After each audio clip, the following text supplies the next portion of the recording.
आप सभी को अर्चना का नमस्ते। और कथा शुरू करने से पहले मैं देवाधिदेव महादेव और माँ पार्वती के श्री कमल चरणों में कोटि कोटि प्रणाम करती हूँ। हर हर महादेव, जय माँ पार्वती। तो चलिए बिना देर किए हुए कथा शुरू करते हैं। नारद मुनि, जो कि देवगण में पोस्टमैन का काम करते हैं, डाकिया का काम, जो कि कोई भी समाचार को एक जगह से दूसरे जगह पहुंचाने का काम करते हैं, ये सब हम लोग जानते हैं। तो एक बार का बात क्या है कि नारद मुनि जो है वो पृथ्वी लोक पर भ्रमण कर रहे थे और फिर भ्रमण करके जो है वो आते हैं देवाधिदेव महादेव के पास। तो नारद मुनि जब पृथ्वी लोक पर भ्रमण करके जब जाते हैं देवाधिदेव महादेव के पास, तो नारद मुनि जो है भगवान शिव को बहुत सारा समाचार सुनाने लगते हैं कि प्रभु, क्या आप ये जानते हैं, आप वो जानते हैं। नारद मुनि तो ऐसे बोल रहे थे जैसे कि प्रभु को कुछ पता ही नहीं है, देवाधिदेव महादेव को कुछ ज्ञात ही नहीं है कि कहाँ पे क्या हो रहा है। नारद मुनि की बातें सुन करके भगवान शिव मुस्कुराते हैं और बोलते हैं कि क्या आज तक आपने ऐसी कोई घटना देखा है जिसे देख करके आप हैरान रह गए होंगे। तो नारद मुनि बोलते हैं कि प्रभु, वही तो मैं आपको बताने आया हूँ। आज तक तो नहीं देखा था, लेकिन आज मैं जब पृथ्वी लोक पर भ्रमण करने के लिए गया था तो आज ही मैं ऐसा घटना देखा हूँ जिसे देख करके मैं हैरान रह गया। तो हमारे देवाधिदेव महादेव नारद मुनि से कहते हैं कि अच्छा, आपने ऐसा भी क्या देख लिया जिसे देख करके आप इतना हैरान हो गए। तो नारद मुनि बोलते हैं कि प्रभु, ये घटना ही ऐसा था जिसे देख करके मैं हैरान हो गया। और फिर जो है नारद मुनि वो घटना जो है वो देवाधिदेव महादेव को बताने लगते हैं। नारद मुनि बोलते हैं कि प्रभु, आज जब मैं पृथ्वी लोक पर एक जंगल में भ्रमण कर रहा था तो मैं देखा वहाँ पर कि एक दलदल में जो है एक गाय फंसी हुई थी और वो बेचारी गाय जो है वो जितना उससे हो सके कोशिश अपनी जान बचाने के लिए अपना हाथ पैर चला रही थी, लेकिन वो हार मान चुकी थी। अब उसे बस यही उम्मीद था कि कोई आएगा, कोई भला मानव आएगा और उसको जो है वो बचा लेगा। नारद मुनि अभी इतना ही सुनाते हैं कि देवाधिदेव महादेव मुस्कुराते हुए बोलते हैं, तो क्या वहाँ पे कोई भला मानव आया। तो फिर नारद मुनि बोलते हैं अपने सर को पकड़ते हुए, प्रभु, वही तो मैं बोल रहा हूँ, वहाँ पे कोई भला मानव नहीं आया बल्कि एक चोर आ गया। तो फिर देवाधिदेव महादेव बोलते हैं कि तो चोर ने क्या किया, क्या उस गाय को नहीं बचाया। तो फिर नारद मुनि बोलते हैं कि नहीं प्रभु, उस चोर ने उसे बचाने का तो दूर का बात है, ऐसा सोचा भी नहीं। और उल्टा वो चोर जो है उस गाय पर चढ़ करके उस दलदल को पार कर गया।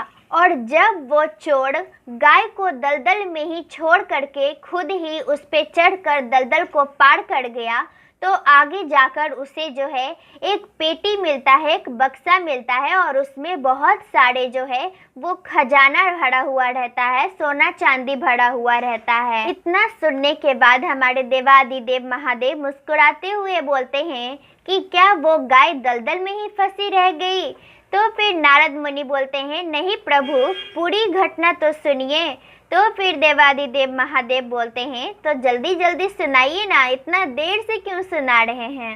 तो नारद मुनि देवाधिदेव महादेव से कहते हैं कि प्रभु, मैं इस घटना को इसलिए इतना धीरे धीरे सुना रहा हूँ क्योंकि इस घटना को सुनाते हुए मुझे बहुत ही दुख हो रहा है, मुझे बहुत बुरा लग रहा है। तो भगवान शिव कहते हैं कि आखिर आपको इतना बुरा क्यों लग रहा है, आपको इतना दुख क्यों हो रहा है, पहले पूरा घटना तो सुनाइए। ऐसा भी आपने क्या देख लिया है जिसके लिए आप इतना दुखी हो रहे हैं। तो नारद मुनि कहते हैं कि प्रभु, मैं दुखी इसलिए हो रहा हूँ क्योंकि उस बेचारी गाय को बचाने के लिए वहाँ पे कोई नहीं मानव आ रहा था और फिर वहाँ पे एक मानव आया, वो भी चोर था और उसे कोई मतलब नहीं था कि कौन जी रहा है कौन मर रहा है, उसे बस खुद से ही मतलब था और फिर अपना काम निकालते हुए वहाँ से चला गया। तो फिर भगवान शिव कहते हैं कि नारद मुनि, आप ये तो बताइए, जब से बता ही नहीं रहे हैं कि वो गाय जो है वो वहीं पे दलदल में फंसी रही, अभी तक फंसी है, या फिर उसने उस दलदल में ही अपना दम तोड़ दिया, या फिर उसे कोई बचाने के लिए भला मानव आया भी। तो फिर नारद मुनि कहते हैं, प्रभु मैं बता रहा हूँ। वहाँ पे उस चोर के जाने के बाद एक साधु आया। तो भगवान शिव कहते हैं कि तो फिर उस साधु ने जब दलदल में फंसी हुई गाय को देखा तो क्या सोचा। तो नारद मुनि कहते हैं कि प्रभु जब उस साधु ने गाय को दलदल में फंसा हुआ देखा तो उसकी मदद की, और उसको जितना भी हो सकता है उसने अपने शरीर का उतना ताकत लगा करके उस गाय को किसी तरीके से जो है वो दलदल से बाहर निकाल दिया। तो देवादिदेव महादेव कहते हैं, जो कि अंतर्यामी हैं, उनसे भला क्या छुपा हुआ है। जब भोलेनाथ अंतर्यामी हैं तो फिर इस घटना को इतना रुचि लेकर के क्यों सुन रहे थे नारद मुनि के मुंह से। भगवान शिव इस घटना को इसलिए सुन रहे थे क्योंकि पहला बात कि उन्हें बहुत ही आनंद मिल रहा था इस घटना को सुनने में, और दूसरा बात कि ये घटना को देख करके नारद मुनि बहुत ही दुखी थे, हैरान थे, और फिर उनके मन में बहुत सारा सवाल था, उसका जवाब भी जो है भगवान शिव उन्हें देना चाहते थे। उनके मन में सारे जो सवाल उठ रहे थे वो सारे सवालों के जवाब हमारे देवादिदेव महादेव उन्हें देना चाहते थे। फिर क्या, भगवान शिव नारद मुनि से कहते हैं, अब तो वो गाय भी दलदल से निकल गई, तो इसमें हैरान होने वाली कौन सी बात है। तो फिर नारद मुनि कहते हैं, प्रभु इसके बाद जो हुआ ना वो हैरान कर देने वाली बात है।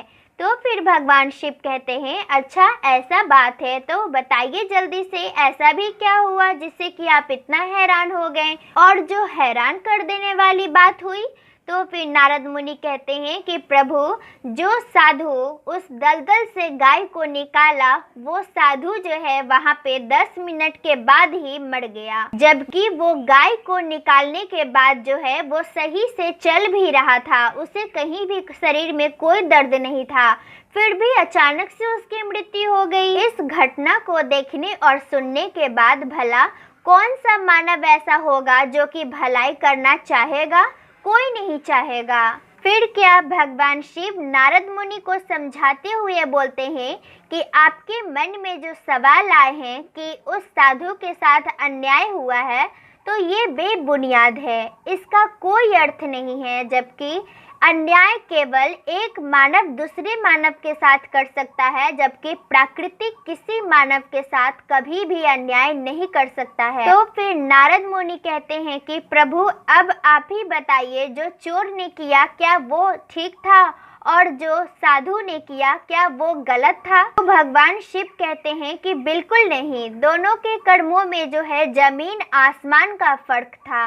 तो फिर भगवान शिव कहते हैं कि उस चोर को खजाना इसलिए मिला क्योंकि उस दिन उसको खजाना मिलना था, इसमें हैरान होने वाली कोई बात नहीं थी, और जो चोर को बुरे कर्मों का दंड जब मिलेगा तो वो बात जरूर हैरान हो जाने वाली होगी। और फिर उस साधु की भी मृत्यु इसलिए हुई क्योंकि उसका मृत्यु जो था वो बहुत ही निकट था, बहुत ही जल्द वो मरने वाला था, और बहुत ही दर्द पीड़ा सह कर मरने वाला था। लेकिन उस साधु ने दलदल में फंसी हुई गाय को निकाल करके बहुत बड़ा पुण्य का काम किया, जिससे कि उसे जो मृत्यु उस साधु के नसीब में बहुत ही दर्दनाक था, उसके बुरे कर्मों के दंड से, जो अपने जीवन में छोटे मोटे पाप किए थे उसके कारण, तो जो पुण्य जो साधु ने आज किया वो सारे पाप पर जो है वो भारी पड़ गया, उसी के कारण उसका दर्दनाक मृत्यु जो है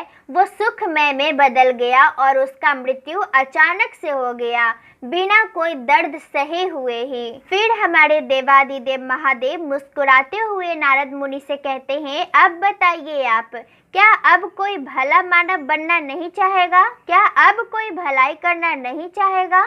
तो फिर नारद मुनि कहते हैं, क्यों नहीं चाहेगा प्रभु, मैं गलत था, मैं समझ गया। जो इस घटना के रहस्य को समझा होगा वो जरूर भला काम करेगा, वो जरूर अपने जीवन में भला मानव बनेगा और हमेशा जो है दूसरों के साथ भलाई करता रहेगा। फिर नारद मुनि जो है भगवान शिव को शीश नवा करके प्रणाम करते हैं और कहते हैं प्रभु आपकी लीला तो आप ही जाने। और फिर भगवान शिव से विदा लेते हैं और नारद मुनि फिर वहाँ से चले जाते हैं। तो इस प्रकार हमारी आज की कथा समाप्त होती है। तो आज की कथा आपको कैसी लगी कमेंट बॉक्स में कमेंट करके बताना बिल्कुल भी ना भूलें। और फिर मिलती हूँ अगली वीडियो में एक नई कथा के साथ। तब तक के लिए नमस्कार। अंत में प्रेम से बोलिए हर हर महादेव, घर घर महादेव।